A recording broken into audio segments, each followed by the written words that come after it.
ಎಲ್ರಿಗೂ ನಮಸ್ಕಾರ. ನಾನು ಅಡ್ವೊಕೇಟ್ ಸಂಧ್ಯಾ ಗೌಡ. ನಾನಿವತ್ತು ಪಿತ್ರಾರ್ಜಿತ ಆಸ್ತಿಯ ಕುರಿತಂತೆ 35-45 ವರ್ಷಗಳ ಹಿಂದೆ ಮಾರಾಟ ಆಗಿರುವಂತಹ ಆಸ್ತಿಯನ್ನು ಮರಳಿ ಪಡೆಯೋದಕ್ಕೆ ಕಾನೂನಿದೆಯಾ, ದಾವೆಯನ್ನು ಹೂಡಿದರೆ ಏನಾಗುತ್ತೆ, ಎಲ್ಲವನ್ನು ಕೂಡ ಈ ವಿಡಿಯೋದಲ್ಲಿ ತಿಳಿಸ್ತಾ ಇದ್ದೀನಿ. ವಿಡಿಯೋ ನೋಡೋದಕ್ಕೂ ಮೊದಲು ಸಬ್ಸ್ಕ್ರೈಬ್ ಮಾಡಿಕೊಂಡು ವಿಡಿಯೋನ ನೋಡಿ. ನನ್ನ ಹೊಸ ವಿಡಿಯೋಸ್ ಬಂದಾಗ ನೋಟಿಫಿಕೇಷನ್ ಬರುತ್ತೆ. ಈ ವಿಷಯದ ಕುರಿತಾಗಿ ಇನ್ನೂ ಹೆಚ್ಚಿನ ಮಾಹಿತಿಗಾಗಿ ಅಂದರೆ ಫರ್ದರ್ ಕ್ಲಾರಿಫಿಕೇಷನ್ ಇದ್ದಲ್ಲಿ ಕಾಲ್ ಮಾಡ್ಬೋದು. ಬಟ್ ಕನ್ಸಲ್ಟೇಷನ್ ಫೀಸ್ ಇರುತ್ತೆ ಅಂತ ಹೇಳ್ತಾ ವಿಷಯನ ಸ್ಟಾರ್ಟ್ ಮಾಡ್ತಾ ಇದ್ದೀನಿ. ತುಂಬ ಜನಕ್ಕೆ ತಿಳಿದಿರೋ ಹಾಗೆ ಪಿತ್ರಾರ್ಜಿತ ಆಸ್ತಿ ಅಂದರೆ ವಂಶ ಪಾರಂಪರ್ಯವಾಗಿ ಬಂದಿರುವಂತಹ ಆಸ್ತಿ.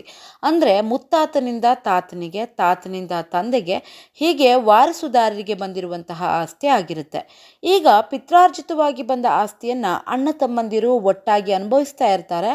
ಅಣ್ಣ ತಮ್ಮಂದಿರಲ್ಲಿ ಒಬ್ಬ ತಮ್ಮನನ್ನು ಬಿಟ್ಟು ಉಳಿದ ಸಹೋದರರು ಆಸ್ತಿಯನ್ನು ಮಾರಾಟ ಮಾಡ್ತಾರೆ. ಮಾರಾಟವಾಗಿದ್ದು ತಮ್ಮ ಆದವನಿಗೆ ತಿಳಿದಿರಲ್ಲ. ಸೊ ಅವನು 13 ವರ್ಷಗಳ ನಂತರ ದಾವೆಯನ್ನು ಹಾಕ್ತಾನೆ. ಅವನ ಗಮನಕ್ಕೆ ಬಂದ ಮೇಲೆ ಅಂದರೆ ಮಾರಾಟ ಆಗಿದ್ದು ತಿಳಿದು ಬಂದ ಮೇಲೆ ಅವನು ದಾವೆಯನ್ನು ಹಾಕಿರ್ತಾನೆ. ಮೋಸದಿಂದ ಮಾರಾಟ ಮಾಡಿದ್ದಾರೆ, ನನಗೆ ತಿಳಿದಿರಲಿಲ್ಲ, ಕಂದಾಯ ದಾಖಲೆಗಳನ್ನು ನೋಡಿದಾಗ ಮಾರಾಟ ಆಗಿರುವಂಥದ್ದು ತಿಳಿದು ಬಂತು ಅಂತ ಹೇಳಿರ್ತಾನೆ. ಈ ರೀತಿಯ ಕೇಸ್ಗಳಲ್ಲಿ ಕಾಲಮಿತಿಯನ್ನು ನಿರ್ಧರಿಸುವಾಗ ಸೇಲ್ ಡೀಡ್ ಆದ ದಿನದಿಂದ ಪರಿಗಣಿಸಬಾರ್ದು, ಅವರ ಗಮನಕ್ಕೆ ಬಂದ ದಿನದಿಂದ, ಅಂದರೆ ಗಮನಕ್ಕೆ ಯಾವಾಗ ಬರುತ್ತೆ, ಅವರ ಜ್ಞಾನಕ್ಕೆ ಯಾವಾಗ ಬರುತ್ತೆ ಆ ದಿನದಿಂದ ಪರಿಗಣಿಸಬೇಕು ಅಂಥೇಳಿ ಸುಪ್ರೀಂ ಕೋರ್ಟ್ 2024ರಲ್ಲಿ ಒಂದು ತೀರ್ಪನ್ನು ನೀಡಿ ಕೆಳಗಿನ ಕೋರ್ಟ್ಗೆ ವಿಚಾರಣೆಗೆ ಕಳಿಸುತ್ತೆ. ಸೊ ಅದೇ ತೀರ್ಪಿನ ಆಧಾರದ ಮೇಲೆ ಯಾರಾದರೂ 45-50 ವರ್ಷಗಳ ನಂತರ ಪಿತ್ರಾರ್ಜಿತ ಆಸ್ತಿ ಮಾರಾಟ ಆಗೋಗಿದೆ, ಮಾರಾಟ ಆಗಿದ್ದು ನನಗೆ ತಿಳಿದಿರಲಿಲ್ಲ, ನನಗೆ ಈಗ ತಿಳಿದ 1 ತಿಂಗಳ ಒಳಗೆ ದಾವೆಯನ್ನು ಹಾಕಿದ್ದೀನಿ, ಮಾರಾಟವಾದ ಪಿತ್ರಾರ್ಜಿತ ಆಸ್ತಿಯನ್ನು ಕೊಡಿಸಿ ಅಂಥೇಳಿ ದಾವೆಯನ್ನು ಹೂಡಿದರೆ ಏನಾಗುತ್ತೆ ಅನ್ನೋದಕ್ಕೆ ಏಪ್ರಿಲ್ 2, 2025ಕ್ಕೆ ಬಂದಿರುವಂತಹ ಸುಪ್ರೀಂ ಕೋರ್ಟ್ ತೀರ್ಪಿನ ಬಗ್ಗೆ ತಿಳಿಯಲೇಬೇಕಾಗತ್ತೆ. ಆ ತೀರ್ಪು ಉಮಾದೇವಿ ವರ್ಸಸ್ ಆನಂದ್ ಕುಮಾರ್. ಈ ಪ್ರಕರಣದಲ್ಲಿ ಉಮಾದೇವಿ ಮತ್ತು ಇತರರು ತಮ್ಮ ಅಣ್ಣ ತಮ್ಮಂದಿರ ವಿರುದ್ಧವಾಗಿ 2023ರಲ್ಲಿ ಪಾರ್ಟಿಷನ್ ಸೂಟನ್ನು ಫೈಲ್ ಮಾಡ್ತಾರೆ. ನನ್ನ ಪಾಲಿಗೆ ಬರಬೇಕಾದ ಪಾಲನ್ನು ಕೊಡಿ ಅಂಥೇಳಿ.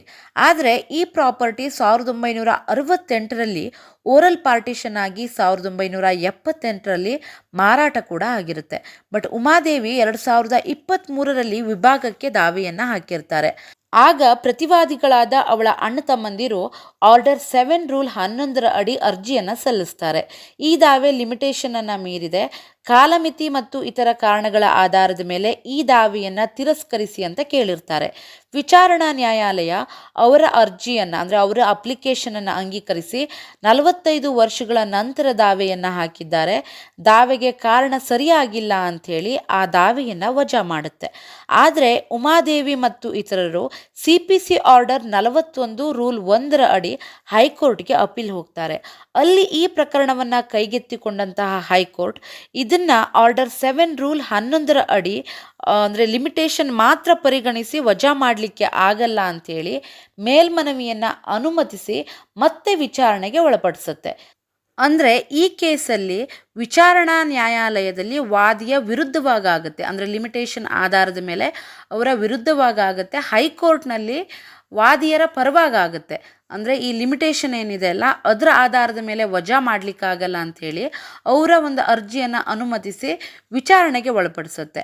ಆ ಮೇಲ್ಮನವಿಯ ವಿರುದ್ಧ ಅಂದರೆ ಹೈಕೋರ್ಟ್ ನೀಡಿರುವಂತಹ ಒಂದು ತೀರ್ಪಿನ ವಿರುದ್ಧ ಸುಪ್ರೀಂ ಕೋರ್ಟ್ಗೆ ಸ್ಪೆಷಲ್ ಲೀವ್ ಪಿಟಿಷನನ್ನು ಫೈಲ್ ಮಾಡ್ತಾರೆ. ಸುಪ್ರೀಂ ಕೋರ್ಟ್ ಈ ಅರ್ಜಿಯನ್ನು ವಿಚಾರಣೆಗೆ ತಗೊಳ್ಳುತ್ತೆ. ಅಲ್ಲಿ ಪಿತ್ರಾರ್ಜಿತ ಆಸ್ತಿ ಅಥವಾ ಜಾಯಿಂಟ್ ಪ್ರಾಪರ್ಟಿಯನ್ನು ಯಾರಿಗೆ ಮಾರಾಟ ಮಾಡಿದರೂ ಕೂಡ ಅದು ರಿಜಿಸ್ಟ್ರೇಷನ್ ಆ್ಯಕ್ಟ್ 1908 ಸೆಕ್ಷನ್ 17ರ ಪ್ರಕಾರ ಸೇಲ್ ಡೀಡ್ ಮೂಲಕ ಮಾರಾಟ ಆಗಿದ್ದರೆ ಆ ಮಾರಾಟದ ವಿರುದ್ಧ ಕುಟುಂಬದ ಸದಸ್ಯರು ಕ್ಲೇಮ್ ಮಾಡ್ಕೊಳ್ಳೋದಕ್ಕೆ 12 ವರ್ಷ ಕಾಲಮಿತಿ ಇರುತ್ತೆ. 12 ವರ್ಷದ ಒಳಗೆ ದಾವೆಯನ್ನು ಹೂಡಬೇಕಾಗತ್ತೆ. 12 ವರ್ಷಗಳ ನಂತರ ದಾವೆಯನ್ನು ಹೂಡಲಿಕ್ಕೆ ಬರೋದಿಲ್ಲ. ಪಿತ್ರಾರ್ಜಿತ ಆಸ್ತಿ ಮಾರಾಟವಾಗಿ 20 ವರ್ಷ, 30 ವರ್ಷ, 40 ವರ್ಷಗಳೆಲ್ಲ ಕಳೆದಿದ್ರೆ ದಾವೆಯನ್ನು ಹೂಡಲಿಕ್ಕೆ ಬರೋದಿಲ್ಲ. ಲಿಮಿಟೇಷನ್ ಆ್ಯಕ್ಟ್ 1963 ಸೆಕ್ಷನ್ 64 ಮತ್ತು 65ರ ಪ್ರಕಾರ ಮಾರಾಟವಾದ 12 ವರ್ಷಗಳ ನಂತರ ವಿಭಾಗಕ್ಕೆ ಹಾಕಿದರೆ ಭಾಗ ಪಡೆಯುವಂತಹ ಹಕ್ಕು ಬರೋದಿಲ್ಲ. ಮತ್ತು ವಿಚಾರಣಾ ನ್ಯಾಯಾಲಯ CPC ಆರ್ಡರ್ 7 ರೂಲ್ 11ರ ಕೆಳಗೆ ವಾದಿಯ ದಾವೆಯನ್ನು ತಿರಸ್ಕರಿಸಿರುವುದು ಸರಿಯಾಗಿದೆ ಅಂತ ತೀರ್ಪನ್ನು ನೀಡುತ್ತೆ. ಸುಪ್ರೀಂ ಕೋರ್ಟ್ 2-4-2025 ತನ್ನ ತೀರ್ಪಿನಲ್ಲಿ ಹೈಕೋರ್ಟ್ ನೀಡಿದ 8/1/2025 ಆದೇಶವನ್ನು ರದ್ದುಗೊಳಿಸಿ ವಿಚಾರಣಾ ನ್ಯಾಯಾಲಯದ ಆದೇಶವನ್ನು ಎತ್ತಿಹಿಡಿದಿದೆ ಮತ್ತು ಮೇಲ್ಮನವಿಯನ್ನು ಅನುಮತಿಸಿದೆ. ವಿಚಾರಣಾ ನ್ಯಾಯಾಲಯಕ್ಕೆ ಹಿಂತಿರುಗಿಸುವ ಯಾವುದೇ ಸಮರ್ಥನೀಯ ಕಾರಣ ಇಲ್ಲ ಅಂಥೇಳಿ ಅಂತಿಮ ತೀರ್ಪನ್ನು ನೀಡುತ್ತೆ. ಅಂದರೆ ಮತ್ತೆ ಕೆಳಗಿನ ಕೋರ್ಟಿಗೆ ಹೋಗಿ ವಿಚಾರಣೆ ಮಾಡಿ ಆ ರೀತಿ ಏನು ಹೇಳಲ್ಲ, ಅಂತಿಮ ತೀರ್ಪನ್ನು ಕೊಡುತ್ತೆ. ಅಂದರೆ 12 ವರ್ಷಗಳ ನಂತರ ಸಲ್ಲಿಸಿರೋದಕ್ಕೆ ಈ ರೀತಿ ಒಂದು ವಿಭಾಗಕ್ಕೆ ಹಾಕ್ಲಿಕ್ಕೆ ಬರೋದಿಲ್ಲ ಅಂಥೇಳಿ ಅಂತಿಮ ತೀರ್ಪನ್ನು ನೀಡಿದೆ. ಸೊ ನೋಡಿದ್ರಲ್ಲ, ಈ ದಾವೆ 2023ರಲ್ಲಿ ಫೈಲ್ ಆಗಿದೆ. 2025ಕ್ಕೆ ಅಂತಿಮ ತೀರ್ಪು ಬಂದಿದೆ. ವಿಚಾರಣಾ ನ್ಯಾಯಾಲಯ, ಹೈಕೋರ್ಟ್, ಸುಪ್ರೀಂ ಕೋರ್ಟ್ ಈ 3 ಕೋರ್ಟ್ಗಳಲ್ಲೂ ನಡೆದಿದೆ. ಬಟ್ 2 ವರ್ಷಕ್ಕೆ ಅಂತಿಮ ತೀರ್ಪು ಕೂಡ ಬಂದ್ಬಿಟ್ಟಿದೆ. ಅಂದರೆ ಪಿತ್ರಾರ್ಜಿತ ಆಸ್ತಿಗಳು ಮಾರಾಟವಾಗಿ ತುಂಬ ವರ್ಷಗಳು ಕಳೆದಿದ್ರೆ, ಈಗ 15 ವರ್ಷ, 20 ವರ್ಷ, 30 ವರ್ಷಗಳೆಲ್ಲ ಆಗೋಗಿದ್ರೆ ಸುಮ್ಮನೆ ಕೇಸನ್ನು ಎಳೆದುಕೊಂಡು ಹೋಗೋಣ ಅಂಥೇಳಿ ದಾವೆಯನ್ನು ಹೂಡಿದ್ರೂ ಕೂಡ ಯೂಸ್ ಆಗಲ್ಲ. ಲಿಮಿಟೇಷನ್ ಆ್ಯಕ್ಟ್ ಅಡ್ಡ ಬರುತ್ತೆ, ನೆನಪಿರಲಿ. ಈಗ ಯಾರೋ ಒಬ್ಬರು ಆಸ್ತಿಯನ್ನು ಖರೀದಿಸಿ 12 ವರ್ಷಗಳ ಕಾಲ ಆಸ್ತಿಯನ್ನು ನಂಬಿ ಬದುಕ್ತಾ ಇರ್ತಾರೆ, ಅದನ್ನು ಡೆವಲಪ್ ಮಾಡಿರ್ತಾರೆ. ಅಂಥ ಆಸ್ತಿಯನ್ನೆಲ್ಲ ರಿಟರ್ನ್ ಪಡೆಯೋದಕ್ಕೆ ತುಂಬಾ ಕಷ್ಟ ಆಗುತ್ತೆ.